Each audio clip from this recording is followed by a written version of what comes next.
इस मूवी के स्टार्ट में हम एक लड़की को देखते हैं जिसका नाम आयरिस होता है। वो काफी दुखी रहती थी क्योंकि कुछ अर्से पहले ही उसका बच्चा इस दुनिया से चला गया था। एक दिन अपने साथ चाकू रख के वो घर से निकल जाती है। वो अपने बेटे को बहुत याद करती थी और उसके बिना उसकी जिंदगी बिल्कुल अधूरी थी। वो ये दुख भरी जिंदगी नहीं गुजारना चाहती थी, इसलिए वो अपनी जान लेने का फैसला करती है। इससे पहले वो पहाड़ से कूद जाती, वहाँ पे एक लड़का आ जाता है। इस लड़के का नाम रिचर्ड था। वो समझ चुका था कि ये लड़की अपनी जिंदगी से तंग आकर अपनी जान ले रही है, इसलिए वो उसे बातों में बहलाने लगता है। वो उससे कहता है कि एक लड़का एक गाड़ी में अपनी दोस्त के साथ कहीं जा रहा था, लेकिन तभी उन लोगों का एक्सीडेंट हो गया और उसकी दोस्त मर गई, लेकिन वो बच गया था। इस सदमे से उसकी हालत काफी खराब हो गई थी और जब वो ठीक होकर अपनी फैमिली के पास आया तो उसकी फैमिली बहुत खुश हुई। वो कहता है कि जिंदगी में ऐसे लम्हात आते हैं जब हम अपनी जान लेने का सोचते हैं, लेकिन मौत ही हर परेशानी का हल नहीं होती। उसकी ये सारी बातें आयरस पे काफी असर करती हैं। वो आयरिस से कहता है कि अब मैं तुम्हें नहीं रोकूंगा, तुम जैसा चाहो वैसा कर सकती हो। उससे ये सारी बातें समझाकर वो वहाँ से चला जाता है। लेकिन अब आयरिस ने भी मरने का प्लान कैंसिल कर दिया था क्योंकि उस पर रिचर्ड की सारी बातें असर कर गई थी। वो वहाँ से जाने लगती है तो रिचर्ड एक अम्ब्रेला लेकर उसके पास आता है। इसमें से एक करंट निकलता है और आयरिस बेहोश हो जाती है। अब वो उसके हाथ पाँव भी बांध देता है।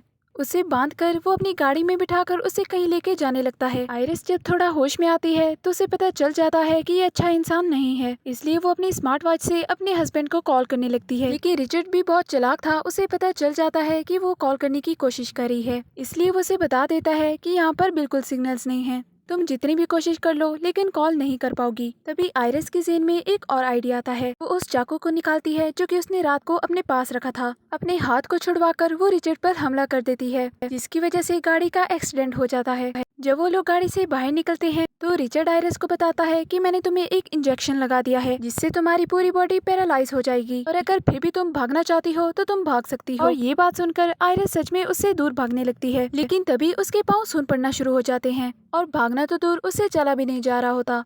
रिचर्ड से बचने के लिए वो एक दरख्त के नीचे छुप जाती है, लेकिन कीड़ों से डरकर वो चीख मार देती है। अब रिचर्ड भी उसे देख चुका था, इसलिए उसे बचने के लिए वो पानी में बहकर उसे दूर चली जाती है। इसके बाद वो नदी के दूसरे किनारे पहुंच जाती है। उसे वहां से एक घर नजर आता है, लेकिन वहां पे पहुंचने से पहले उसकी पूरी बॉडी पैरालाइज हो जाती है। तभी एक बूढ़ा आदमी उसके पास आता है और उसकी मदद करने के लिए वो उसे अपने साथ अपने घर ले जाता है। लेकिन तभी अचानक दरवाजा कोई नॉक करता है, लेकिन आयरिस अपनी आंखों के इशारे से उसे दरवाजा खोलने से मना करती है और वो बूढ़ा आदमी उसकी बात समझ भी जाता है, इसलिए वो उसे सोफे के नीचे छुपा देता है। और जब वो दरवाजा खोलता है तो सामने वाकई ही रिचर्ड होता है। वो उसे बताता है कि मेरा बेटा मर गया, जिसकी वजह से मेरी बीवी सदमे में चली गई और अब वो गुम हो गई है और मुझे कहीं पर नहीं मिल रही। तो वो बूढ़ा आदमी उसे कहता है कि तुम अपनी बीवी को कॉल कर लो। रिचर्ड उसे बताता है कि मेरा फोन रास्ते में कहीं गिर गया है। उस बूढ़े आदमी को रिचर्ड की बातों पर यकीन आने ही वाला था, लेकिन तभी उसका फोन बज जाता है, इसकी वजह से बूढ़े आदमी को पता चल जाता है कि रिचर्ड झूठ बोल रहा है। आयरिस को बचाने के लिए वो बूढ़ा आदमी पुलिस को कॉल करने लगता है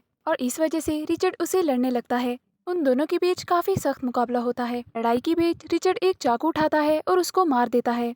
क्योंकि उसने ये कत्ल कर दिया था, इसलिए उसके सबूतों को मिटाने के लिए वो घर को जला देता है। आयरिस खुद को बचाने के लिए पर्दे को ऊपर नीचे करने लगती है और रिचर्ड ये देख भी लेता है, इसलिए वो अंदर जाके आयरिस को वापस ले आता है। रास्ते में रिचर्ड को उसकी बेटी की कॉल आती है जो उसे बताती है कि मैं और मॉम घर आने वाले हैं। और ये बात सुनकर रिचर्ड को टेंशन होने लगती है और रास्ते में आकर गाड़ी का फ्यूल भी खत्म हो जाता है, जिसकी वजह से वो एक फ्यूल स्टेशन पे आते हैं। वहाँ पर आयरिस को एक बच्चा मिलता है जो कि उसके बेटे की उम्र का ही था। तभी उस बच्चे की माँ आती है और उसे वहाँ से ले जाती है, लेकिन उस औरत को शक हो गया था कि आयरिस किसी मुसीबत में है, इसलिए वो गाड़ी का नंबर नोट करके पुलिस को इन्फॉर्म कर देती है। इसलिए एक पुलिस वाला रिचर्ड के पास आता है। जब वो उसे सारी बात बताता है तो रिचर्ड उसे कहता है कि मैं तो अपनी बीवी के साथ घूमने आया हूँ। जब वो पुलिस वाला आयरिस के पास जाता है तो वो उसे कहती है कि हेल्प मी, और पुलिस वाले को समझ में आ जाता है कि वो किसी मुसीबत में है। इससे पहले पुलिस वाला आयरिस की मदद करता रिचर्ड उसे भी मार देता है और गाड़ी को चला देता है और आयरिस की ये उम्मीद भी टूट चुकी थी। लेकिन अच्छी बात ये थी कि उस इंजेक्शन का असर अब खत्म हो रहा था। वो रिचर्ड को बातों में बहलाकर उसे इंजेक्शन लगाने की कोशिश करती है, लेकिन अभी उसमें इतनी हिम्मत नहीं थी कि वो इंजेक्शन को लगा पाती। अब रिचर्ड उसे एक नदी के पास लेके आता है और उसे एक बोट में बिठा देता है। तभी आयरिस को रिचर्ड के पास एक चाकू नजर आता है, तो वो उससे कहती है कि मेरे पास मेरे बेटे की तस्वीर है, मरने से पहले मैं अपने बेटे की तस्वीर को देखना चाहती हूँ। रिचर्ड भी उसकी बात मान लेता है। वो जब उसकी तस्वीर निकाल रहा होता है तो एरिस उसी का चाकू निकालकर उसकी गर्दन में मार देती है और जब रिचर्ड उस पर गोली चलाने लगा तो एरिस ने उसकी गन छीनकर उस पर गोलियां चला दी। अब वो तो मर गया था, लेकिन बोट में गोलियां लगने की वजह से पानी भरने लगा था, जिसकी वजह से आयरिस बोट से गिरकर पानी में डूबने लगती है। लेकिन आखिर वो डूबने से भी बच जाती है और नदी के किनारे पे आ जाती है। तभी वो देखती है कि रिचर्ड अभी भी जिंदा है और नदी के किनारे पे आ गया है। वो उसके पास जाके उसे तड़पता हुआ देखने लगती है और उसकी मदद नहीं करती, बल्कि वो काफी खुश थी क्योंकि उसने इस कातिल को हरा दिया था। और इसी तरह आयरस की इस आजादी को दिखाते हुए ये मूवी यहाँ पर एंड हो जाती है।